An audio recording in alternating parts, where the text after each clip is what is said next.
बेटा आज बहुत मोस्ट इम्पोर्टेंट टॉपिक है बायोलॉजी का, जीव विज्ञान का ना। देखेंगे हम टॉपिक निषेचन। ठीक है बेटा, निषेचन। देखिए ये टॉपिक एक ऐसा है जो किसी भी एग्जाम में 12th में या 10th में हर एग्जाम में आता है, कहीं से कहीं पूछ लिया जाता है। ठीक है, इसमें क्या होता है, मैं एक बार लिख दूं फिर आपको समझाता हूँ, है ना। नर तथा मादा के युग्मक, नर तथा मादा के युग्मक के संलयन के बेटा संलयन को निषेचन कहते हैं, को निषेचन कहते हैं, है ना। जब बेटा संतान को जैसे जन्म दिया जाता है तो क्या करते हैं, नर और मादा दोनों के होते हैं, संयोग होते हैं एक दूसरे से ना, तो उस क्रिया को हम क्या कहते हैं, निषेचन कहते हैं। इसे हम सिनगेमी भी कहते हैं, इसे सिनगेमी, इसे सिनगेमी भी कहते हैं।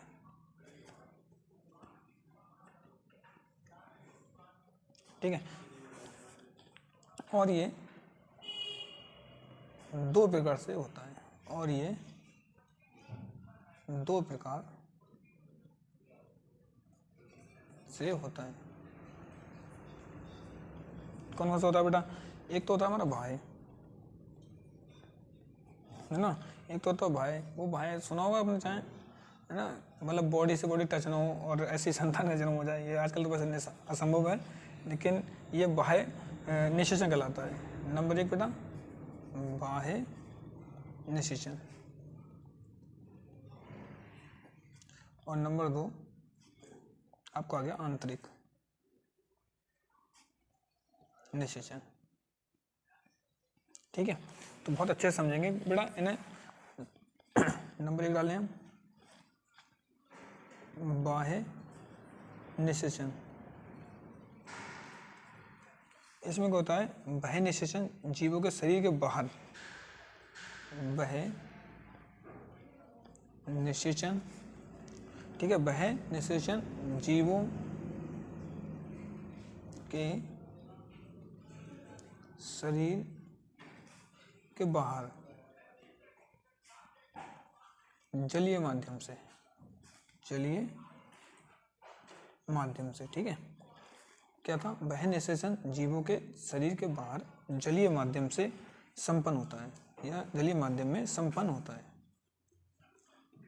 ठीक है, संपन्न होता है। ठीक है, जैसे कि जितने भी हमारे जल में जीव रहते हैं, जैसे कि मछली हो गई, है ना, शैवाल हो गए, मैं जैसे बोलूँ बोला, जैसे शैवाल और मछलियाँ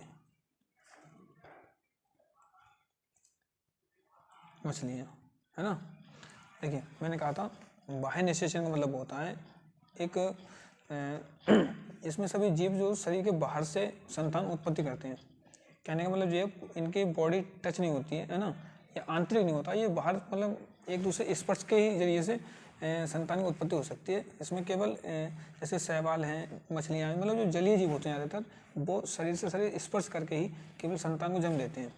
ठीक है, जैसे हमारे ह्यूमन्स में होती है ना निषेचन, जैसे बच्चों को जब दिया जाता है, ये सब कोई सिस्टम नहीं होता है, उसमें क्या होता है, बाह्य होता है वो, है ना। जैसे मैं जितने भी हमारे जलीय जीव हैं ये सब ज़्यादातर बाह्य निषेचन में आते हैं।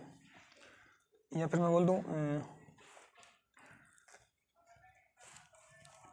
नंबर दो क्या बेटा, आंतरिक निषेचन, आंतरिक निषेचन देखेंगे इसमें। ठीक है, इसमें नर एवं मादा, इसमें नर एवं मादा, नर एवं मादा युग्मकों का मिलना, एक तरह से मानो मिलना होता है ना, मिलना या संयोग या संलयन बोल सकते हैं बेटा, या संलयन के शरीर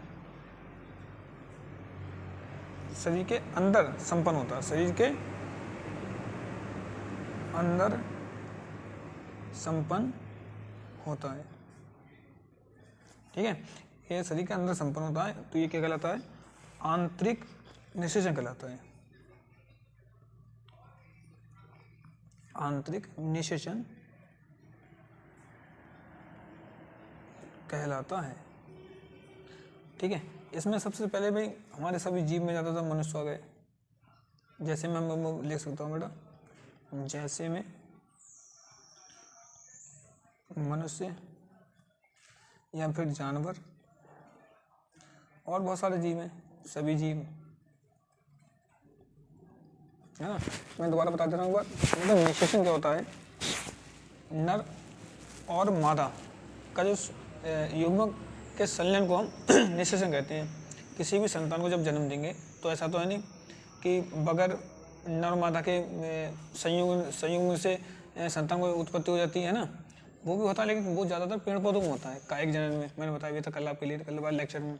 ठीक है, लेकिन निषेचन जो प्रक्रिया होती है एक तरह की, वो होती है नर तथा मादा के युग्मक के संलयन को हम निषेचन कहते हैं।